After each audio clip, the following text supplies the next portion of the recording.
Assalamualaikum warahmatullahi wabarakatuh. Halo semuanya.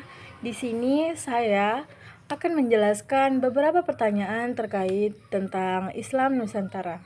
Langsung saja ke permasalahan pertama. Jelaskan bagaimana kajian fikih yang berkembang di Nusantara dipengaruhi oleh konteks, budaya, dan tradisi lokal. Berikan contoh spesifik penerapan fikih lokal yang masih relevan hingga saat ini. Pembahasan pertama, kajian fikih yang berkembang di Nusantara memiliki keunikan karena dipengaruhi oleh konteks budaya dan tradisi lokal. Proses Islamisasi dilakukan secara damai oleh ulama dan mubaligh yang seringkali menggunakan pendekatan akulturasi untuk menanamkan nilai-nilai Islam tanpa menimbulkan konflik dengan adat setempat. Hal ini menciptakan corak fikih yang khas dan relevan dengan kehidupan masyarakat Nusantara. Pengaruh budaya dan tradisi lokal dalam kajian fikih Nusantara. Pertama, pendekatan dakwah yang inklusif. Para ulama seperti Wali Songo di Jawa mengelaraskan nilai-nilai Islam dengan tradisi lokal. Mereka tidak langsung menghapus kebiasaan pra-Islam, tetapi mengubah maknanya agar sesuai dengan prinsip Islam. Misalnya, tradisi sesajen diubah menjadi doa dan sedekah dalam Islam. 2. Pengaruh geografis dan sosial.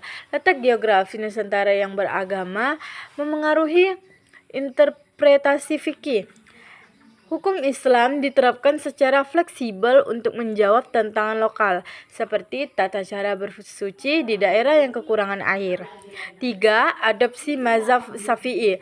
Mayoritas masyarakat Nusantara mengikuti mazhab Syafi'i yang dikenal adaptif terhadap budaya lokal. Mazhab ini mendorong pengintegrasian antara syariat dan adat tanpa mengabaikan prinsip dasar Islam. Contoh penerapan fikih lokal yang masih relevan. 1. Tradisi kenduri atau selamatan.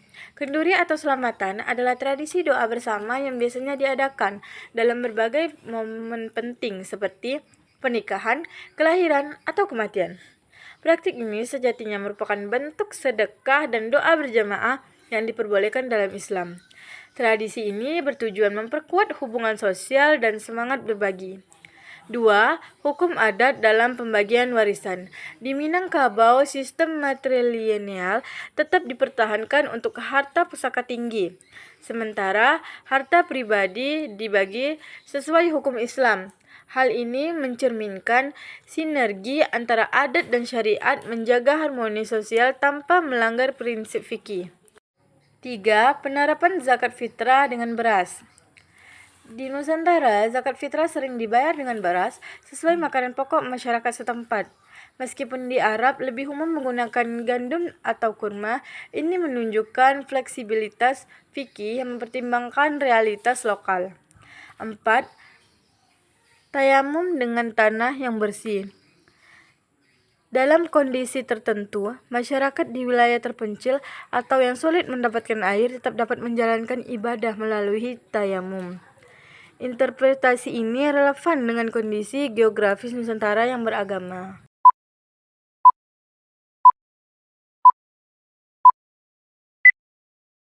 Permasalahan kedua, dalam konteks Islam Nusantara, bagaimana kearifan lokal digunakan untuk menyesuaikan keputusan hukum Islam dengan kebutuhan masyarakat. Diskusikan pentingnya pendekatan ini dalam menjaga harmoni sosial. Pembahasan kedua, dalam konteks Islam Nusantara, kearifan lokal berperan penting dalam menyesuaikan keputusan hukum Islam dengan kebutuhan masyarakat. Hal ini dilakukan dengan pendekatan yang memadukan prinsip-prinsip syariat dengan budaya dan tradisi setempat dalam mengabaikan nilai-nilai inti Islam. Strategi ini memungkinkan Islam diterima secara damai dan menyatu dalam kehidupan masyarakat Nusantara. Penggunaan kearifan lokal dalam menyesuaikan hukum Islam. 1. Beradaptasi tradisi lokal ke dalam syariat. Tradisi yang sudah mengakar kuat tidak langsung dihilangkan, tetapi dimodifikasi agar selaras dengan ajaran Islam. Misalnya, tradisi sedekah laut dalam beberapa komunitas pesisir. Ritual sedekah laut diubah menjadi doa bersama dan sedekah kepada fakir miskin sebagai bentuk rasa syukur kepada Allah atas hasil laut, selamatan atau kenduri. Praktik ini diubah menjadi media untuk membaca doa bersama, berzikir, dan berbagi makanan sebagai bentuk syukur atau penghormatan kepada orang yang telah meninggal. Kedua, hukum adat yang diselenggarakan dengan syariat. Beberapa sistem adat tetap dipertahankan selama tidak bertentangan dengan prinsip dasar Islam, seperti sistem matrilineal di Minangkabau. Pembagian harta pusaka tinggi tetap mengikuti adat, sementara harta pribadi mengikuti hukum warisan Islam. Ini menjaga keseimbangan antara adat dan syariat. Kawin adat, beberapa prosesi adat pernikahan tetap dilaksanakan bersama dengan akad nikah sesuai hukum Islam. Ketiga, penyesuaian mazhab Syafi'i dengan konteks lokal. Mazhab Syafi'i yang dominan di Nusantara terkenal dengan fleksibilitasnya, sehingga mampu beradaptasi dengan kebutuhan masyarakat. Contohnya adalah penggunaan beras sebagai zakat fitrah karena beras merupakan makanan pokok masyarakat Nusantara. Pentingnya pendekatan kearifan lokal dalam menjaga harmonis sosial, menghindari konflik budaya dan agama. Pendekatan ini memungkinkan ajaran Islam diterima tanpa penolakan dari masyarakat, mengurangi potensi konflik atas tradisi lokal dan ajaran agama. 2. Memperkuat identitas keislaman yang kontekstual. Dengan memadukan kearifan lokal, Islam Nusantara menunjukkan bahwa agama dapat berkembang tanpa kehilangan konteks budaya sosial, sehingga umat merasa ajaran Islam lebih relevan dengan kehidupan sehari-hari. Ketiga, meningkatkan keharmonisan komunitas. Tradisi yang disesuaikan dengan nilai Islam seperti kenduri dan sedekah mempererat hubungan sosial antar individu dan dalam masyarakat. Hal ini menciptakan solidaritas, empati, dan kerjasama di tengah perbedaan. 4. Mendukung dakwah yang efektif. Pendekatan berbasis kearifan lokal membawa dakwah lebih mudah diterima. Islam dapat disampaikan dengan bahasa budaya yang dipahami masyarakat tanpa memaksa nilai yang asing. Selanjutnya, permasalahan ketiga. Sebutkan dan jelaskan 3 tantangan utama yang dihadapi Islam Nusantara dalam menghadapi globalisasi dan radikalisme. Bagaimana pendekatan Islam Nusantara mampu menjadi solusi atas tantangan tersebut? Pembahasan ketiga. 3 tantangan utama Islam Nusantara dalam globalisasi dan radikalisme. Pertama, arus globalisasi yang mengikis identitas lokal. Globalisasi membawa pengaruh budaya dan pemikiran dari luar, termasuk interpretasi Islam yang tidak sesuai dengan konteks budaya lokal.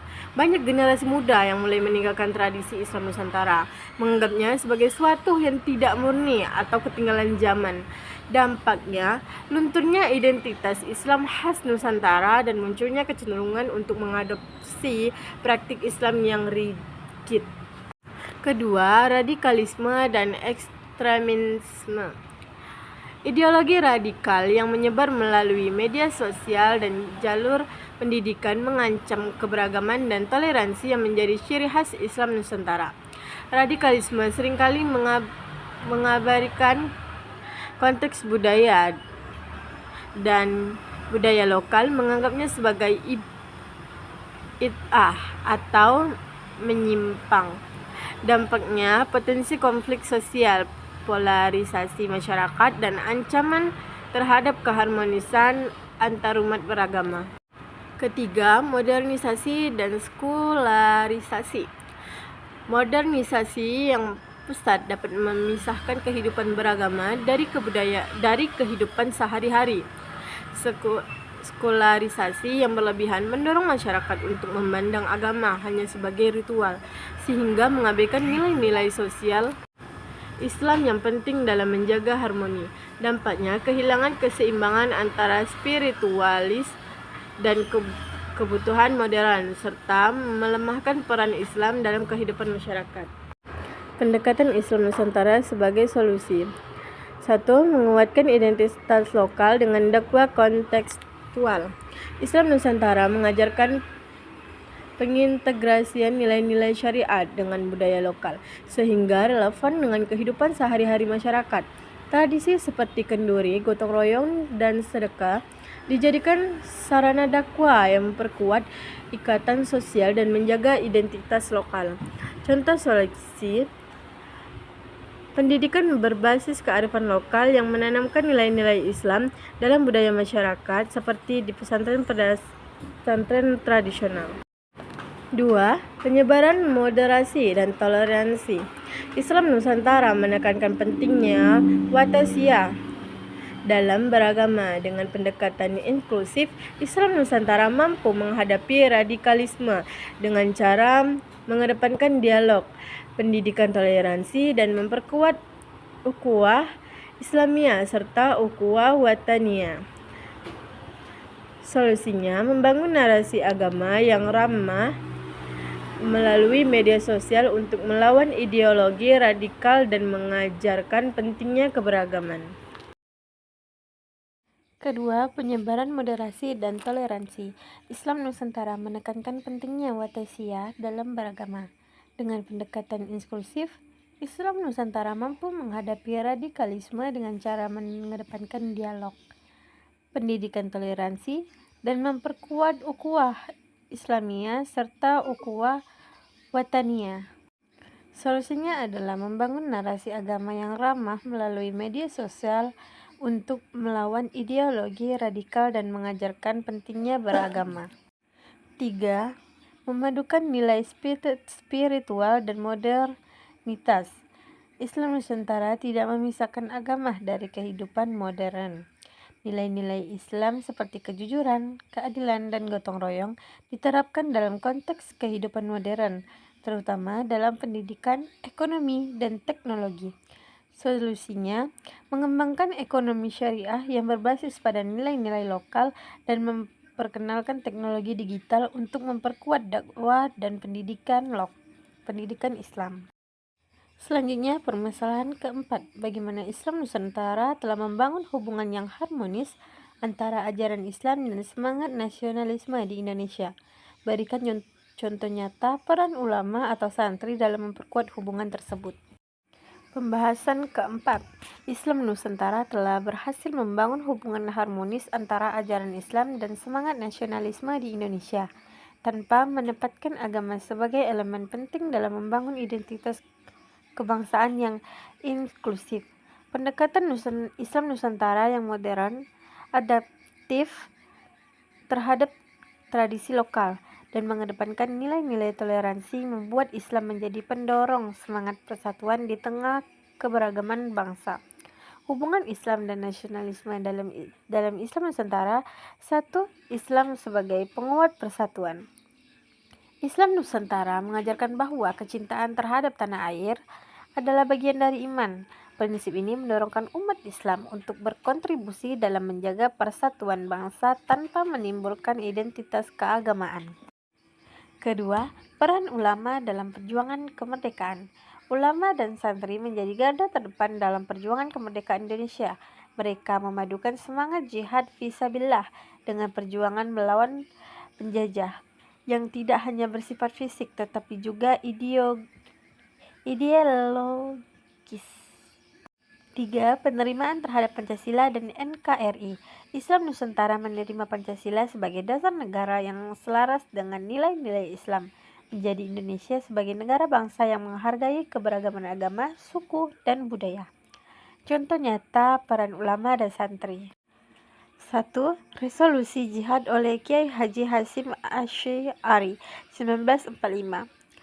Kiai Haji Hasyim, pendiri Nahdlatul Ulama, mengeluarkan resolusi jihad pada 22 Oktober 1945 yang menyerukan umat Islam untuk mempertahankan kemerdekaan Indonesia. Resolusi ini menjadi landasan moral dalam pertempuran 10 November di Surabaya, yang kini diperingati sebagai Hari Pahlawan. 2. Peran pesantren dalam pendidikan nasionalisme. Pesantren tradisional mengajarkan nilai-nilai cinta tanah air seperti gotong royong, toleransi, dan penghormatan terhadap binekaan. Contohnya pesantren Tebuireng di Jombang tidak hanya mengajarkan ilmu agama, tetapi juga semangat nasionalisme melalui pendidikan sejarah perjuangan bangsa. Ketiga, kontribusi Masyumi dalam perumusan konstitusi.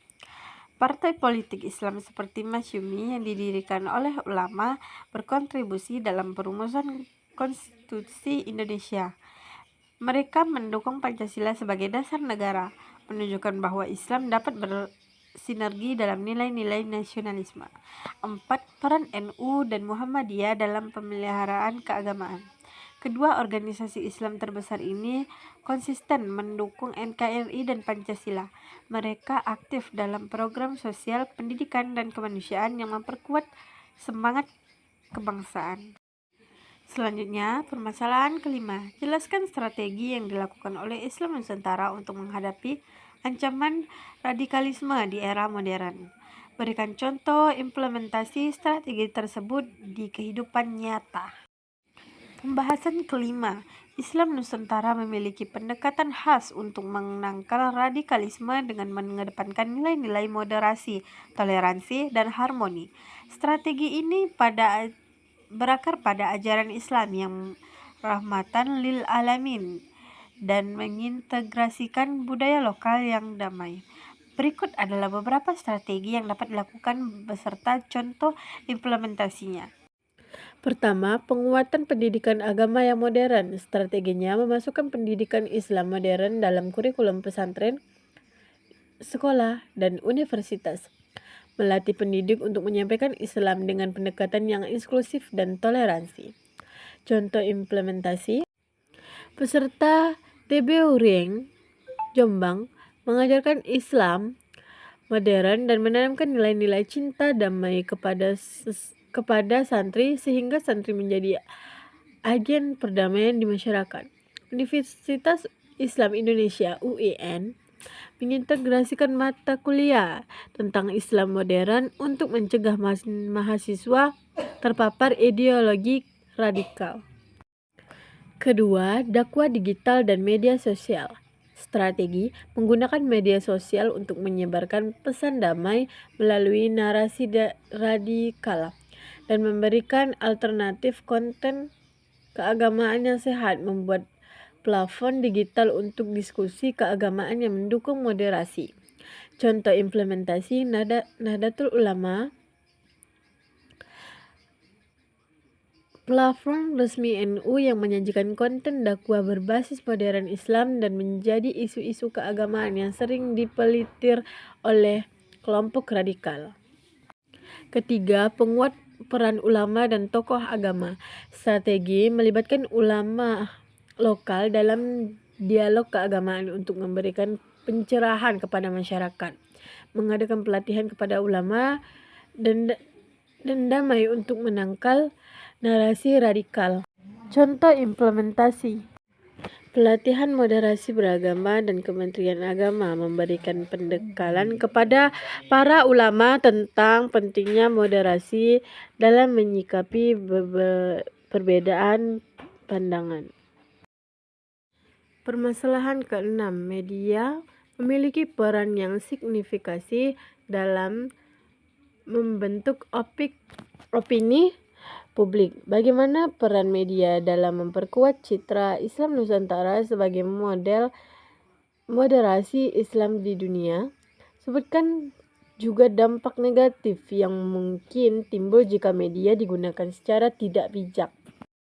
Pembahasan keenam, media memiliki peran strategi dalam membentuk opini publik dan dapat menjadi alat yang efektif untuk memperkuat citra Islam Nusantara sebagai model moderasi Islam. Berikut penjelasan tentang peran media, langkah implementasinya, serta dampak negatif yang dapat terjadi jika media disalahgunakan. Peran media dalam memperkuat citra Islam Nusantara. 1. Penyebaran narasi Islam modern. Media dapat digunakan untuk menyampaikan pesan Islam Nusantara yang menekankan moderasi, toleransi, dan harmonis. Artikel, berita, dan konten multimedia dapat mengedukasi publik tentang nilai-nilai Islam Nusantara. 2. Promosi tokoh dan kegiatan Islam Nusantara. Media dapat memperkenalkan tokoh-tokoh Islam Nusantara seperti ulama, santri, dan akademisi yang aktif mempromosikan Islam damai di tingkat lokal maupun global. 3. Menyoroti praktik keagamaan lokal. Media dapat mempublikasikan tradisi dan budaya Islam Nusantara seperti pengajian akbar, tradisi Maulid Nabi, dan Islam lokal untuk menunjukkan harmoni antara agama dan budaya. 4. Melawan narasi radikal. Media dapat menjadi alat untuk melawan ideologi radikal yang memberi ruang bagi ulama dan tokoh modern untuk menjelaskan nilai-nilai Islam yang inklusif dan damai. 5. Diplomasi budaya lokal. Media internasional dapat digunakan untuk memperkenalkan Islam Nusantara sebagai model Islam modern kepada dunia, sehingga memperkuat citra Indonesia sebagai negara dengan populasi Muslim terbesar di dunia. Dampak negatif jika media digunakan secara tidak bijak. Pertama, penyebaran hoaks dan narasi radikal. Jika media digunakan untuk penyebaran berita bohong atau propaganda, dapat memicu kebencian, polarisasi, dan memperkuat kelompok radikal. Kedua, stigmatisasi Islam Nusantara. Media yang tidak memahami konsep Islam Nusantara dapat salah menyampaikan informasi sehingga menciptakan kesalahpahaman atau penolakan di masyarakat. 3. Polarisasi di kalangan umat. Konten provokatif dapat memecahkan belah umat Islam dengan menciptakan konflik antara kelompok yang mendukung Islam Nusantara yang menentangnya.